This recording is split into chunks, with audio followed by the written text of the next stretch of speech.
Welcome to Because You Need to Know. I'm Edwin K. Morse, President and founder of Pioneer Knowledge Services. This series is your digital resource of valuable conversations with nonprofit and knowledge management enthusiasts from across industries and from around the globe. Hello, my name is Pavel Kraus. I live in Liestal. This is next to Basel in Switzerland.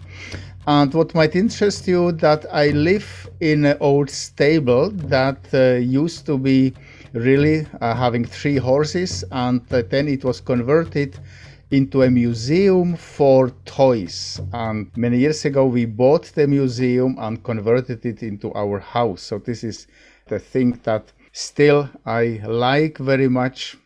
Now, I have worked in the area of knowledge management for more than 20 years. And this is something that still inspires me. It's something that I think it's so complex and wonderful that I will keep on doing it as long as I can.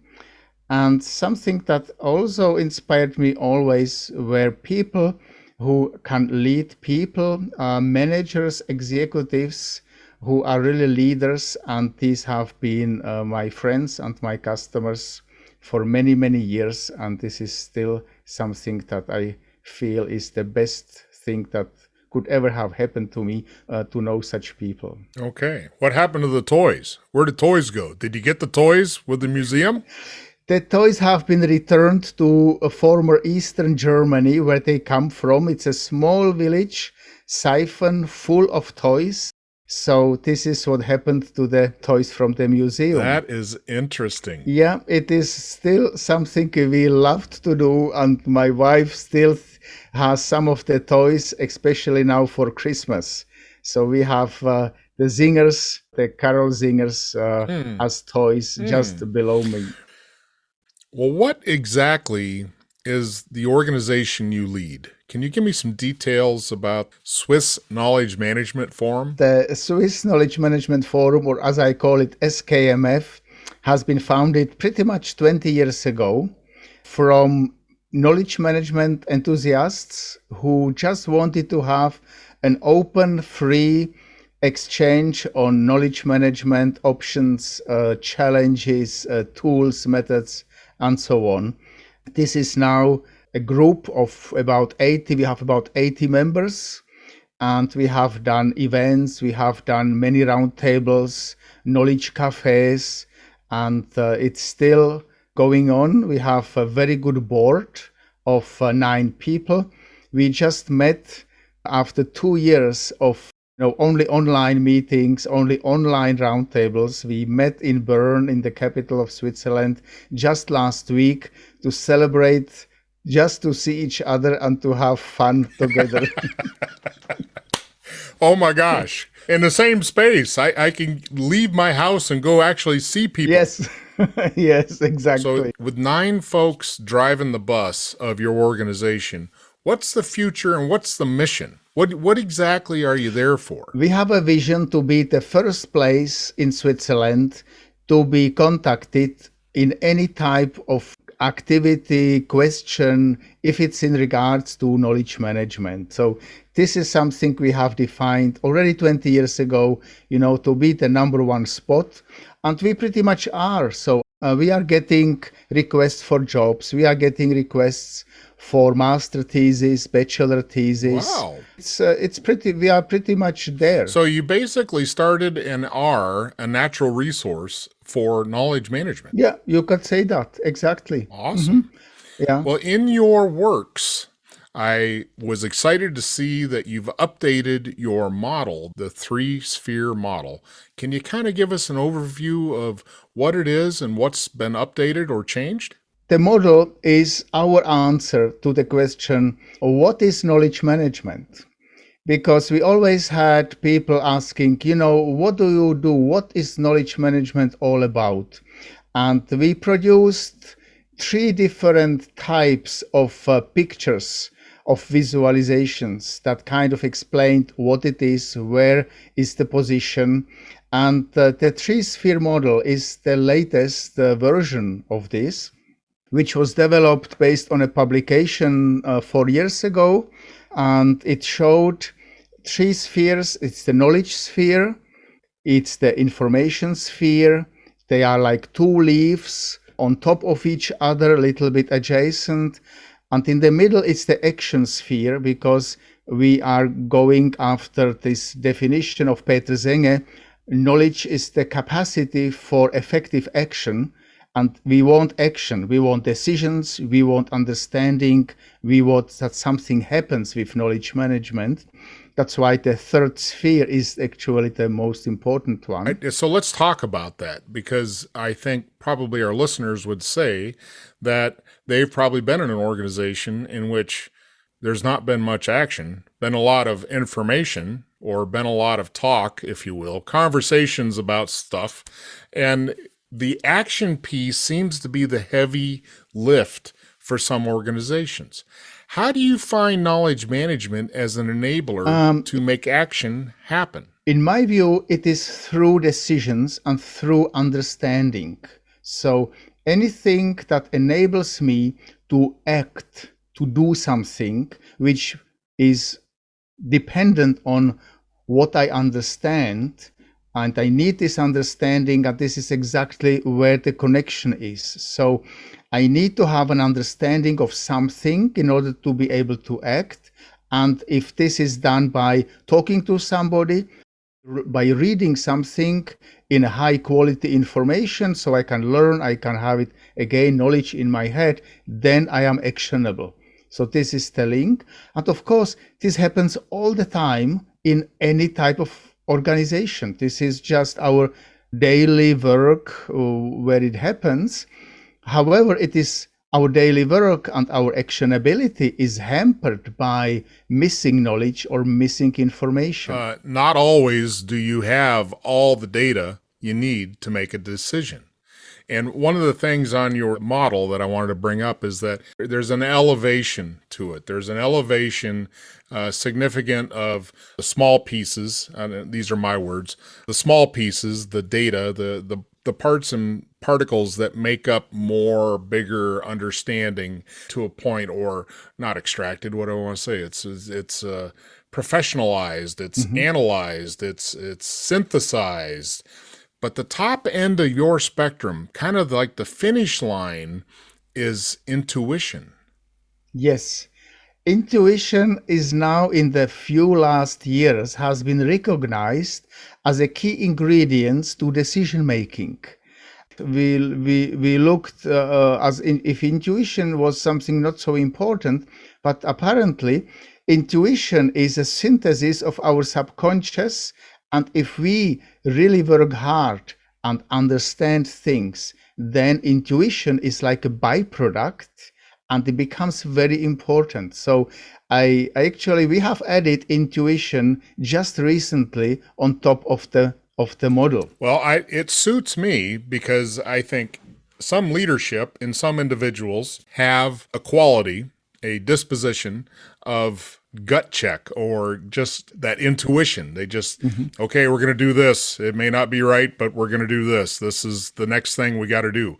There's some risk taking. When you get into intuition, this is a risky area. So how do you prove out? Because some people will intuit incorrectly, or maybe not in the best framework, because perhaps maybe they didn't have all the information at present. So sometimes intuition can be shifted or directed based upon either new information or old information, or you know what I mean, those influences. How does an organization grow better leadership or grow better intuitive people? That's a very good question. Well, for me, intuition is the result of experience, of something one has learned in his or her life, and that is now culminating in a one specific moment where a decision is done.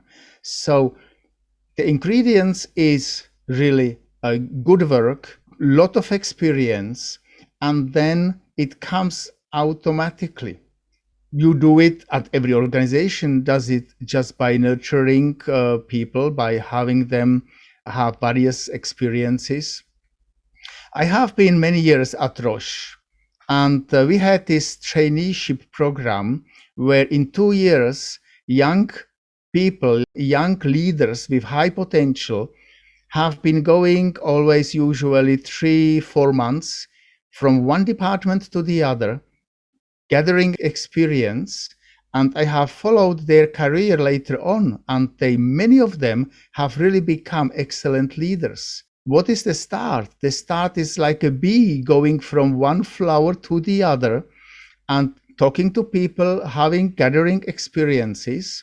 Then it somehow comes all together after a while. There is a mastery. There has to be a little bit of a mastery of your own skills, your own knowledge, this internal methodology of becoming more, where you constantly challenge or you constantly learn. You know, that's that whole interactivity with your environment, raised understanding and raised and I'm saying raised as just increased. You know, it's an increased understanding. So as you were talking about getting to that level of intuition, the visual I got was like, so you've got a 6-year-old kid that's going to go out on the lake to go ice skating versus a 45-year-old that has been ice skating since he was 6.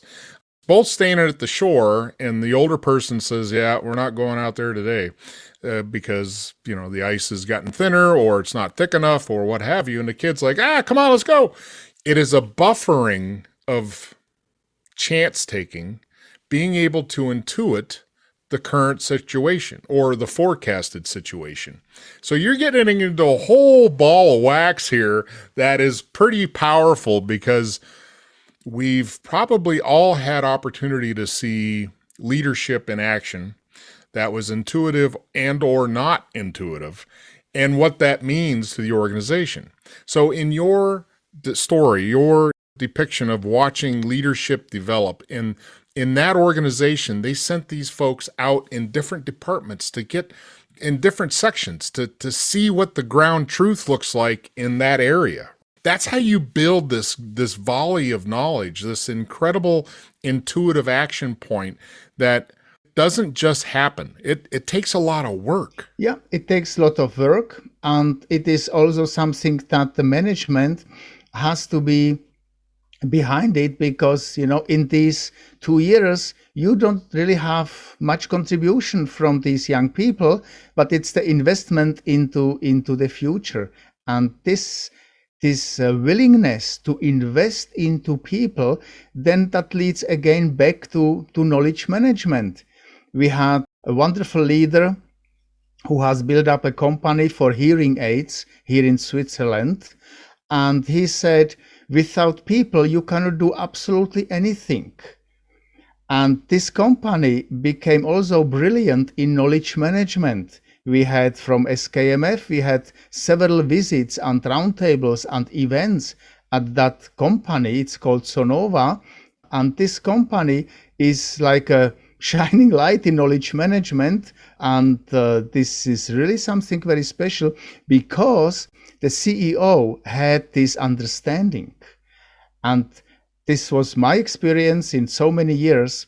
Knowledge management is heavily dependent on the leaders. It is only then successful when the leader wants it, understands it, and really does something with the people and for the people.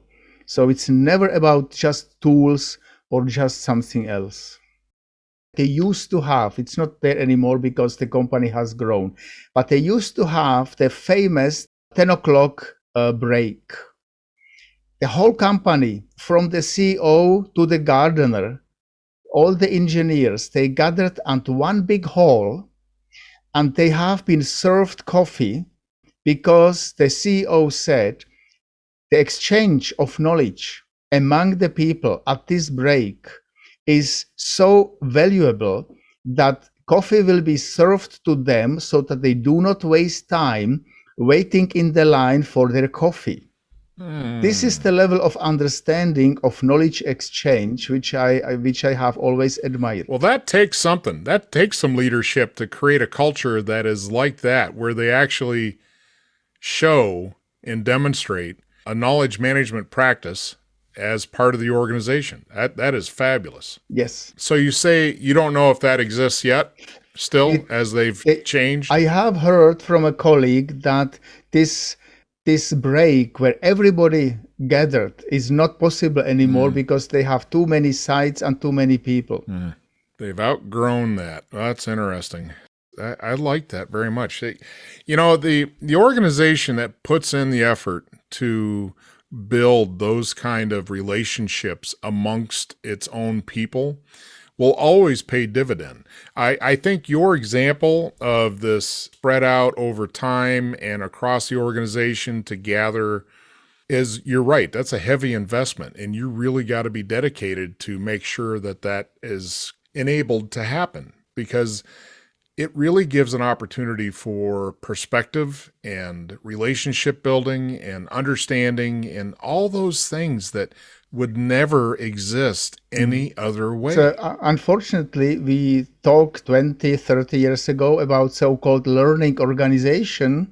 Still, this is a dream. Still, this is something that organizations are losing so much knowledge about what was already happening.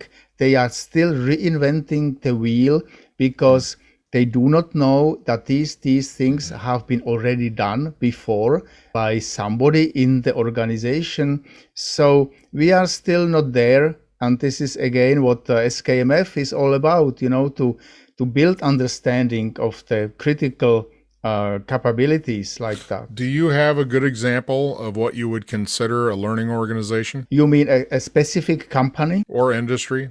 You know, where have you seen, what would you say is a comparable? I have hard time to put it on the company level or even on the industry level. The only good examples I have ever seen are on department level, where a department leader with long year experience is there and has the linkages, has it. So it's really people dependent. I am working for a department since 2003. So now, you know, we are in the 18 year, and they have this continuity because they have leaders who really are still there. And this is some, of course, you know, in our fast running time, an exception. Well, you've provided a definition of knowledge management, and I think you cited it. Can you give me that again? This is now something we have been working on also in SKMF, in the board, because I feel that it is important to really know and to explain quickly what is the main focus of knowledge management. And our most recent definition is knowledge management contributes to increased profitability and or productivity by building organizational insight and capability within the context of culture, processes, and tools. So the main thing we really want to put emphasis on is profitability or productivity. So either for profit or for non-profit organizations.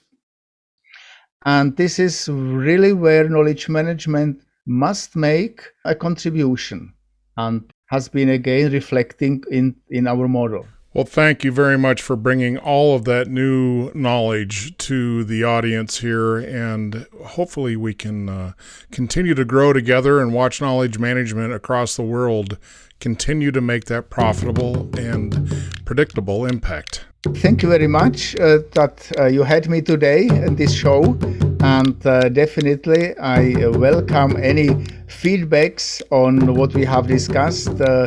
Thank you very much.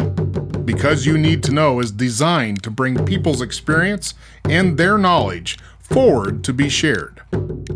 I'm Edwin K. Morris, and I thank you for joining in to listen to another conversation brought to you as a public service of Pioneer Knowledge Services, a nonprofit tax-exempt organization with a charitable knowledge management purpose. Find us online at pioneer-ks.org and add your voice to the conversation on Facebook.